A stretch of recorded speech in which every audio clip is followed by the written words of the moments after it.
Böyle iyiymiş. Selam söyleyin. Hani abla? Murat.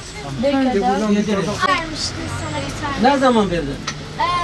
Pazar günü. Soy ismin nedir? Burada kalsın. Zeliha. Şey, Tamam. İbrahim Tatlıses. Bir tek miydi? Daha tek. Ne renkte? Ne yapılacak? Siyahtı. Burası yırtılmıştı. Hele bir bak bacım, böyle bak. Bana kurban olsun. Soy isim nedir? Şeyin çok şükür.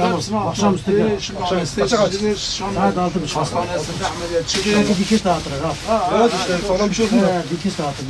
Ama şöyle Hem yapışkan hem. bayağı bir şey yaşadım ona. Bakalım. Hadi. Tamam, Yunus evde mi? Hemen büyük yerden geleyim ha. Hangi kanalda çıkacak abi? Bu ne zaman çıkıyorsa biz bakalım. İsmim Sefer, soy ismim Alkaya. Yaklaşık 30 yıldır bu işin içindeyim ben. Bizim amcamız daha önce ayakkabı tamircisiydi yıllar önce. İşte biz de hem okula giderdik hem de yani yanlarına gider böyle yardım ederdik. Yardım eder deyince de tabi böyle işte git gel alıştık yani. Ondan dolayı işte biz de kendi kendimizi yetiştirdik. İşte şu anda dükkan açtık. Kendi dükkanımızı çalıştırıyoruz. Şimdi yapılabilecek ayakkabılar da var, yapılmayacaklar da. Çok böyle masraf çok gidecek ayakkabıları biz yapmıyoruz yani fazla. Çünkü ona verilecek masrafla adam kendisine yeni bir ayakkabı alır. Yani genelde kurtarıyoruz yani ayakkabıları. Genelde tamiri oluyor. Olmayan ayakkabı yok yani, tamiri olmayan yok. Yani bizim fabrikalarla herhangi bir işimiz yoktur. Yani bizimki sadece tamire yönelik olduğu için yani bizimki mesela böyle normal vatandaşlarla uğraşıyoruz yani. Yani her an lazımlı bir iştir. Devamlı lazım olan bir iş. Yani bulunması gerekli yani zaman. Şimdi siz dediğiniz o ucuz tür mesela Çin'den sağdan soldan gelen ucuz ayakkabılar var. Onlar hiç kullanışlı değil yani. Çünkü adam bir yani hafta giydikten sonra o ayakkabılar çürüyor. Yani sağa açılıyor, sola açılıyor. Bize genelde yani normal olan ayakkabılar, normal fiyatlı olan ayakkabılar geliyor yani. Tabii pahalısı da geliyor, ucuzu da geliyor ama en çok gelen normal yani fiyatlı olan ayakkabılar bize geliyor tamire yani. Bunun yanında çanta oluyor, valiz oluyor. Yani ayakkabıya yönelik bir şey değil bizimki yani. Kemer satıyoruz, başka şeyler, kundura malzemeleri bulunuyor bizde. Yani hemen hemen her kesime hitap ediyoruz yani. Yaza yani göre yaza şey olarak yani kışın daha bizim işimiz yani iyidir. Daha müşteriler daha fazla geliyorlar. Şimdi tabii diğer esnaflar gibi biz de yani eleman bulmakta zorlanıyoruz.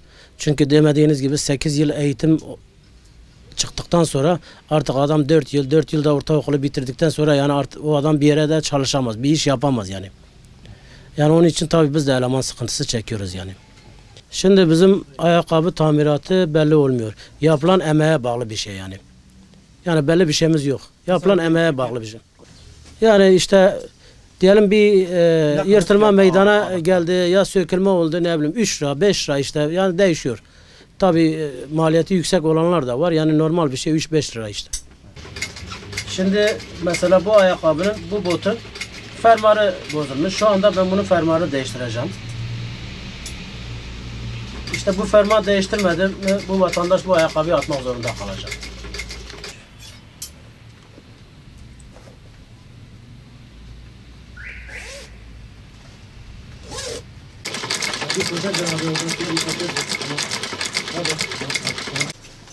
Burada.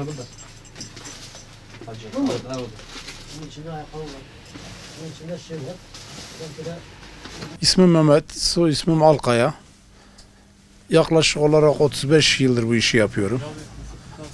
Ya işlere de gelince yani eskiden daha iyiydi.